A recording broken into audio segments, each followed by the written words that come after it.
السلام عليكم ورحمة الله وبركاته. جرجرتو بولوانكي يكالي دبي نما قدا وهي رادا جهتك بورا قدا ديسن التمي سنة راكي يادوي إرجاسني في دبرسا مال جدًا سيدان قبا كان شننتو والمرمي جدًا قمني قدان كن أني كوب أجرات لولي جد قمني قدان كن كوب أجرات لولي أنا ملي هما هجتو هندن ديساني جدين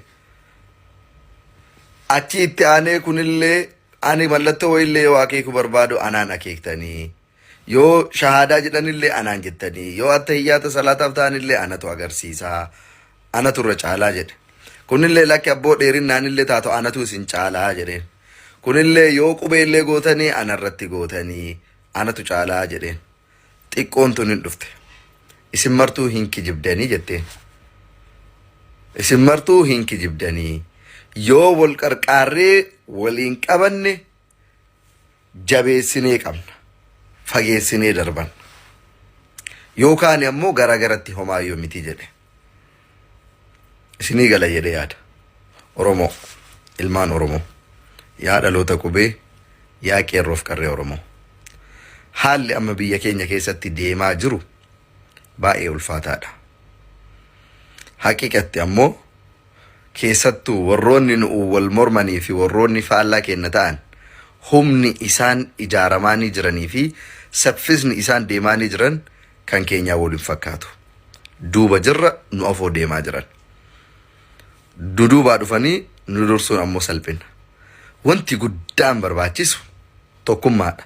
Tokkummaa qabaannaan lolaniillee injifatuu danda'an qawweellee hidhatanii hidhachiisuullee danda'an tokkummaa keessan jabeessaa kutaa fi gandaan amantiidhaan ati maali jedhanii dhagaa ormii nutti darbatu ajandaa ormii nuu kennurraa haa fagaannu walaa jabeessinu walaa qabannee haa jabeessinu darbannee haa fageessinu akka mammaaksaati tokkummatu nu baasaa tokkummaa jabeessaa gaafa diinni nurra aane iyyee jechuu irra hadha wal qabannee waliin laga ceewwayyaa wanti nutti as deemaa jiru baay'ee ulfaataa kana hubadhaatiin jabaadhaa wal jabeessaa. Salaamu alaikum nagaatti. Oromoo girgirriin uumin Oromoo bannaataa coo girgirriin irraa dhaaba yaa akii ajandaa gandummaa kana raftaniitumaan bultaniitti ol kaatan namni ammootu isiniif jedheetu bosona keessan nabsee ofii aarsaa godhaa jira. Isin ammootu ijoolleen biyya Arabaa kun eenyuuf bakka buutanii tiktooki kana dhuftanii akka waan gandi tokko bakka isin buufatee isin fide arsiin nama tokkocha filateetiin tiktookii gubbaa ganda kiyya naafalmi jedheetiin si fideera harargeen deemiiti tiktookii gubbaa bayi ganda kiyya naafalmi jedheetiin nam tokkochas gubbatti bakka buufatee hin dhufne jechuudha. Sigalee qabsaayaan si jammar tiktookii hin dhufuyyu yoo dhugaa isinii hime jechuudha. Ka ganda isaatiif qabsaa'u ta'e ka oromummaa isaatiif qabsaa'u ta'e tiktookii gubbaa maal godha qabsaa'an TikToking nama maraate TikTokii dhufa akka waan ganda keessan kana jaallattaniif gootaniin fakkeessitan malee ganda keessan hin jaalatu namni ganda ofii jaalatu ganda namaa hin arrabsu maaliif jennaan ganda isaa ka jaalatu san gaafa inni ganda namaa arrabse namni ganda isaa arrabsa waan taateef akka waan ganda keetii bakka buutee dhuftee as gubbaa afaan wacceechuudha bannaa taachoo nurraa dhaabame ajandaa kana yoo dandeettan jechuudha yoo dandeettan nurraa dhaaba amma arsiin nasraa gursun komachuun ajandaa ta'uun qabu maaliif nama jaalatan komatan waan jaalataniif komatan malee osoo nama dantaa irraa hin qabne taate namni qubayyuu qabu hin jiru jechuudha. Fakkeenyaaf Saaliyaa Saamii gaafa siin sirba baafte namni maaliif nuu sirbuu dhabdeedhee ni si komatan jiru dantaa irraa hin qabu waan taateef Saaliyaa Saamii arsiin komachuun ajandaa ta'eetiin arargeen irra dhufteetiin nama arrabsuu hin qabdu jechuudha. Sigalee fakkeenyaaf ijoolleen arsiitis wanti isin balleessitan sirba isii balleessu suuraa isii gaggargalchuu badii gootanii jirtan gaafachuu dhabdan seeraan sirreessitanii fakkeenyaaf Kadiir Martuu gaafa inni sirbeetiin baaleen keessaa gate ijoolleen baalee ol kaateetiin suuraa isaa hin balleessine viidiyoo isaa sirba isaa hin balleessine isa hin arrabsine namni hedduun osoo hin dhagayin sirba san keessa baale keessaa haftee jedheetiin osoo hin dhagayin sirbi sun abdeet ta'ee jechuudha. Akkasuma Taaddalee Gammachuutis gaafa inni sirba goototaa sirbeetiin gootota baalee keessaa hambise gootota baalee jechuun lafee duwidaa gootota Oromooti akkamii keessaa gatta jedhaniitiin osoo namni hedduun hin dhagayin ammataan kiyya Taaddalee Gammachuu sirba baasee jechaa qofa dhagaye erga sirbi irra deebi'amee sirbame ka jedhu erga viyoo meeqa dhaga'e jechuudha. Isinis ijoolleen arsiin tun gootummaa ni qabdanii hayyummas ni qabdan garuu dhaloonni tiktookii gubbaa jiru kun sammuun keessan forjiitiidha dhugaa isiniin jedha wattaqina nama wal jalaa fuudheetiin oofu malee wattakka wal hubannaan qabdan wal quban qabdan akkaataa deemtan hin beektan wal hubannaan qabdan fakkeenyaaf ijoolleen baaleetu nama isin durrii jedhattanii wallahi wal hubannaa qabdi gaafa fakkeenyaaf Kadiir Martuu baaleen keessaa gate namni ashama harka fuuna ilmaan Oromoo akkam jirtan nagee qabdanii arralaal tolaanii bifa gaariin akka obboleessa keessanitti isin gaafadha garuu yoo adabachuu diddan wallaahi naamana akkaan kada dura nafxanyaatti arrabsee quba tokkoon dhaabu turettiin isin arrabsee quba tokkoon isin dhaabu wanni inni narra kabajaan isin gaafadhu yoo abbalayyan kiyya wallaahi waan gandummaa jaan waan xixiqqoo akkanaa bira dabarree jirra yaa akhi qabsoo gurguddoo eegallee jira warri gandummaan deemtan arsii maal jettanii wal arrabsu jettan deenya na tiktook kanarratti silaaleetiin isin ajaa'ibu jira rabbiif jechaa yoo dandeessan dhaabaan yoo dhaabu baata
Namoota diinagdee guddaa sochoosan keessaa tokko kan ta'e dhalataa godina Iluu Abbaaboor aanaa Mattuu Bachootti kan dhalatedha. Maqaan kiyyaas Mansuur Jamaal jedhama. Yeroo baay'ee sooshaal miidiyaa korrattis Mansuur Jamaal jedhama jedheen jalqaba waan hundayyuu. Biyya Iluu Abbaaboora magaalaa Mattuu ganda Bachoo jedhamtu keessatti dhaladhee guddadhe. Barnoota isaa sadarkaa tokkoffaas achuma Bachootti kan barate yeroo ta'u, barumsa isaa sadarkaa lammaffaa immoo magaalaa Mattuutti kan baratedha. Sadarkaa tokkoffaa ganda Bachootti baradhe, sadarkaa lammata magaalaa Mattuutti baradhe, 12 fixee yaa'u riizaaltiin isin dhufuu dide. Mansuur Jamaal maatii isaatiif tokkodha. Yeroo kanattis qabxii waan hin finneef hojii daldalaa eegale. Hojii daldalaa kana keessattis kanneen akka buna, ashaboo fi kanneen biroo akka daldalaa turee fi akkasumas bu'aa bahee hedduu keessa akka darbe ni dubbata. Ani maatii keessatti tokko qofa obboleettiin qabu. Bunuma kana kan nagadaa ba'e. Fardattiin bitadhee buna kuntaala tokkoon kan ga'u irraa naafee buna kuntaala tokko bitadhaa Mattuu kiiloomeetira 18 fardatti fe'een geessa. Mattuu geenye immoo ashaboo binnaa ashaboo kanan fe'ee deebi'e ashaboo isa amoolee jenna beektaa laata ashaboo amoolee jedhamu isa kan bitee geessuun ture. Isa gaafan fe'ee deemu xinnoo baalaansiin isaa yeroo baay'ee rakkisaa ture bakka isa ol fuutaa indaganaa hiniitaa bachoo immoo geenyee kunnee gurgurraa aduu keessa teessee gurgurtaa al tokko namni san barbaadu gaafa jedhu immoo dhakaadhaan daaktee soogidda gootee intiniidhaan siinii bunaa siinii isa bunaa diimaa magariisa maal qabu kana waan akka sanaatti naqnee isaan safaraa gurguraa turre. Bunni inni daldalaa ture kunis waan isaaf hin mijanneef konkolaataa tokko bitate. Konkolaataan kunis jalaa garagalee. Innis konkolaataa kana gurguruudhaan iddoo biraatti dorgomee qacarame. Yaa'ugaa ala sana bunni sunis ta'uu didee horii xinnoo argadde akkan sin jedhe makiinaa wayiin bitadhe makiinaan sun baay'ee na rakkiste hin garagalee 110,000 biteen birri 40,000tti gurguradhe. Ilaali gaa almost birrii 10,000 kisaaree jechuudha. Faayinaalii maal ta'ee ji'a wayii hojiin dhabee maal gochuun jalqabe aluma sana makiinaa kiyyatti of agarsiiseera akkan ofuu danda'u namni na beereera. Maastaawoqiyaa wayiitu ba'e konkolaachisaa kan magaalaa mattu innaa kan ajajaa jechuudha. Laandi Kruuzarii qabu turanii Laandi Kruuzarii sanattiin shufeera ta'ee ji'a lama wayiin hojjedhee birrii 285 ture ala sana na yaadadha demoosni farankaa wayiis qabaa ture. Achi booda ji'a lama hojjedhee innis naa ta'uu didee bakka birrii 40 gatiin qabuuf daldala keessa seenuun qaba jedheen teeppiin naqee teeppii gaafa naqee jedhu Isuzu qaxaramuun danda'e of course makiina ofuu nama danda'uudha. Isuzuutti qaxarame Isuzuun sun akka gaariitti barumsa gaarii naa kennee jechuudha. Isuzuun sun Finfinnee dhufaa ture. Mansuur gaa'ela ijaarratee mucaa tokko erga godhatee booda haadha warraa isaa wajjin waan walii galteen dhibeef wal gadhiisanii erga wal gadhiisanii boodas Finfinneetti galee. Biyya teeppiin galee teeppiitti maatiin horadhee mucaa tokkoon godhadhee maatii horachuun ijoollummaadhaan barbaachisaa akka ta'es gatiin beekuuf jireenya koo keessatti akkuma carraa ta'ee sun dhalatee kana gidduutti mucaa tokkoon godhadhee nuuna yaadadha har'a suufii 71 keessaa ala sana namarraa argifadheeni kanan suufii sana illee uffadhe bultiin sunis mucaa tokkoon godhadhee naa ta'uu didee gidduudhaan yaa'u nis akka gaariitti deemuu dinnaan bakka tootaalii murteesseen Finfinneetti galee. Erga Finfinneetti galee boodas Finfinneetti daldalli isaas gaarii waan tureef aartii keessa galuudhaan fiilmii garaa garaa piroodius godhe. Ala sana dhufee daldala keessan seenee Finfinneetti daldala keessa seenee faayinaalii biizinasii koos xiqqoo guddachaa dhufee aartii kanas baay'een fedhaan ture. Sun jedhu biizinasnis gaarii ta'e Finfinneetti maaliif fiilmii kana piroodiisuun gootu naan jedhanii akka namaatti immoo an seenaa tokko hojjechuun barbaada yeroo hunda har'as taa'ee har'a waa tokko gochuun qaba kan jedhu yeroo hunda sammuu keessa jira. Mansuur dhalatee guddatee sooromee jiraatee du'ee jechuun barbaadu. Mansuur jireenya isaa keessatti seenaa tokko dabarsee du'eera. Seenaa tokko hojjeteera. Biyyaaf kana godheera. Maatiif kana godheera. Ummataaf kana godheera. Amantaaf kana godheera isa jedhu baay'een barbaada. Waa tokko hojjechuu akkan qabu fiilmii industirii sana guddisuu irratti waa tokko hojjechuu akkan qabu baay'ee ofitti murteesse Seetoch Guddaa Ibaala Qulfaa Fiqir Iluntaa fiilmota jedhamu kana baay'ee hojjechaan ture. Kana gidduutti miidiyaa natti dhufuu jalqabee intarviyuu na godha. Yeroo sanattis gidiraan garaa garaa Oromoo irratti waan gahaa tureef Mansuur irrattis dhaadachaa turanii innis biyya Xaaliyaanii deeme. Ala sana namni kun baay'ee miidhama hidhaan jira beektaa oneegii maal baay'ee rakkina jira ture. Dargaggoon Oromoo akka barbaade ta'e akka haasa'uu hin danda'u mirga isaa ibsachuu hin danda'u al tokko daayirektiitu hin ta'in indaayirekt wayii sana nanaasaa kana keessatti yaa'u miidiyaa gaafa argattee jettu immoo tun beekin sammuun kee deema sana keessatti hidhaan keessan seennee garuu abiyuus ta'uun kun hin dhufaa ture waajjira koo dhufuu bakka fattashuu maal godhuu kana gidduutti namni hojjetaa mootummaa biyya keenyaa tokko bakka taargetii gatii irratti godhanii fi of eeggadhuunaan jechuu jalqabe kana gidduutti bakka dhiiseen viizaas argachuu nan danda'a fiilmii piroodiisuu godheera abbaa qabeenyaati horiis qaba maalis agarsiisee viizaa fudhachuu nan danda'an ture viizaa sana fudhadheen biyya Xaaliyaanii deeme. Biyyi Xaaliyaanii kunis waan isaaf hin mijanneef biyya Noorweey deeme. Iddoon sunis waan isaaf hin mijanneef Aardii Afrikaa Ugaandaatti deebi'e. Ugaandaattis biyya Saawudiitii maastikaa fichisiisuudhaan maastikaa gurgura. Kana malees salbaajii daldalaa ture. Kana gidduudhaanis nama beekamaa abbaa qabeenyaa Indooneeziyaa tokko wajjin wal baruudhaan Mansuur Jamaal karaa namicha beekamaa kana gara Indooneeziyaa deeme. Achittis biizinasii jalqabuudhaan waggaa 6 ol jiraate. Achittis wanti cimaan tokko muudateeni. Mee isumarraa dhageenyee walitti haa deebinu. Waan si dhubu keessaa amma irraatti kana hin irraanfanne ji'a tokkoof nyaata tokko qofa indoomii nyaata jedhamtu amma irraa gin indoomii gaafan argu dhiifama naa godhi ija lamaanuu laaluun barbaadu. Ija kalaabsuun laalta. Ija lamaan laaluun barbaadu na nyaanni illee xalaatan ta'u garuu anaaf indoomiin xalaata kooti ji'a tokko guutuu ciree laaqana hunda guyyaattan 3 isa nyaadha.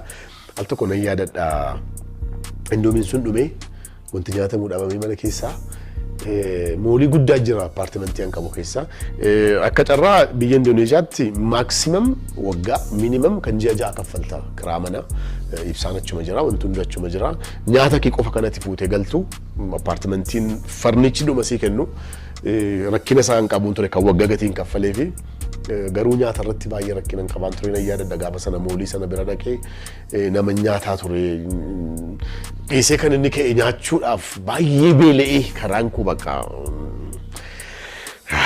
na baay'een beela'ee bakka nyaachuu hin dandeenye sana midhiisee ka'e kana nyaatee kana yaa'u jira miti nu xiqqoo ishee keessi keenyas faayinaalii araba tokkoon argee maaloo rakkina keessa hin jira just laanchinaa miti hin jedheen. Nan biraan firoom ምናምን jedhee biyya Itoophiyaatiin dhufin jedheeni faayinaalii boorsaadhuma isaa akkana baasee namni hin beektaa yeroo baay'ee sammuun kee gaarii ta'e ati namaaf poozitiivii hin taate nama rakkate tokko tokkoof immoo qabde taanaan ituu yaadinni immoo waaqni immoo tokko sii godha. Banee akkana amma barbaadde fudhunaan jedhe innis sooressa wayitii natti fakkaata just iddoo daarumme tokkoon keessaa gaafan baase si gaanaan jedhe no good silkii isaan fudhadhe. Keenyaattiin wonyaadhe jedhe duriin sun nagahuu hin danda'u ammas indoomii dhuma bitadhe deeme indoomii ko kaartoonii tokko bitattee deemta kaartooniin tokko guyyaa 4-5 si ga'a na isan bitadhe manatti galee hayyee kabajamtoota fi hordoftoota xiyyaa namoonni waa'ee Mansuur Jamaal dhugaa Mansuur Jamaal nama hedduu dinqisiifamuu qabu nama social media kanarra waa'een isaa hedduu haasamee jira namni waa'ee Mansuuriin viidiyoo hagammaa hin hojjetin hin jira jedhee yaadu nama social media fayyadamu ta'e keessattuu YouTube, TikTok, Instagram, Facebook waan hundarrattuu bahee jira jechuudha akkasumas gaafii yeroo baay'ee kan taasisu afaan Amaariffaatiin yeroo hedduu kan inni haasa'u maaliif afaan Oromiffaatiin akka baay'inaan haasofne hin beeku maybe dadhabbina keenya ta'uu danda'a namoonni keenya walumaa galatti jechuudha namni Oromoo tokko gaafa abbaa qabeenyaa ta'e yookiin gaafa beekumtii ta'e beekumtii isaa san caalaa yookiin gaarummaa isaa san caalaa dhugaa naxibiin takkittiin irratti argame taanan hameenya isaa san yookiin badummaa isaa san haasama jechuudha yeroo baay'ee Mansuur Jamaal dhalataa yeroo kanaati nama dargaggeessaa nama lafaa dhufaa jirudha nama waan baay'ee irraa barattanii akkanumatti lafaa ka'ee gubbaa hin korree waan baay'ee bu'aa bayii hedduu keessa tareetiin jechuudha kan inni sadarkaa kana gahee irraa baratuudha qabna jajjabeessuudha qabna waa'ee isaa gaarummaa isaas haasa'uudha qabna kanaafuu yoo argaa jirtanii jechuudha warri kun afaan Amaariffaatiin waan baay'ee waa'ee Mansuur akka inni hattuu ta'ee akka inni kijibaa ta'ee akka inni qabeenya hin qabne dhugaa viidiyoo hedduu ittiin hojjetanii jechuudha garuu beekumtii isaatitti ittiin fayyadamanii viidiyoo ittiin hojjetaa jiranii jechuudha gara kanaan immoo dhufne Oromoon hagam tokko nama beekumtii qabu yookiin nama Oromoo ta'e tokko hagam tokko gaarummaa isaa haasan social media kanarratti namarratti react godhuun okay mirga keessanii react godhuu hin dandeettanii garuu badummaa isaa osoo hin ta'in gaarummaa isaaniitiin osoo react gootanii jechuudha Mansuur Jamaal kana namoota baay'eetu jira jechuudha dhugaa rabbii namoota baay'eetu jira namni waan gaarii yani dargaggummaa isaaniitiin waan gaarii waan barumsa nuuf ta'u hojjetaa jiranii akkasumas haasofni isaanillee namni tokko gaafa waan gaarii tokko dubbate irraa baratuudha qabna irraa fayyadamuudha qabna jechuudha fakkeenyaaf kan nama gargaaraa jiru kan bara kana keessa bara darbee bara achirraan darbe jechuudhaan gara YouTube kana yoon dhufu gara social miidiyaa karaa feesbuukiitiin yeroo laalu mucaa abdii kitaachoo tokkotu jira jechuudha viidiyoo isaallee qabadeen isin dhiyaadha gaafa wayii dhugaa mucaan sun illee hedduu namni garuu hin hojjeta namoota baay'ee irratti viidiyoo nama isa irratti hojjete gaarummaa isaa haasa'u hin argine hangamma ijoollee dardara lafaa dhufaa jira waan gaarii hojjetanii fakkeenya nuuf ta'aa jiran baay'eetu jira akkuma jara amaariffaa bichaa leellisuu fakkeenya isaan godhanne jechuu osoo hin ta'in oromoon kennallee waan guddaa hojjetanii nuuf nu fayyadan sooshaal miidiyaa kanatti akka dhufnu nu gargaaran jenne gaarummaa isaanillee haasa'uu dhaqabna waan hangammaan dhageeffataniif galatoomaa sheer sabiskiraayib gochuu hin daggatinaa horaa bula.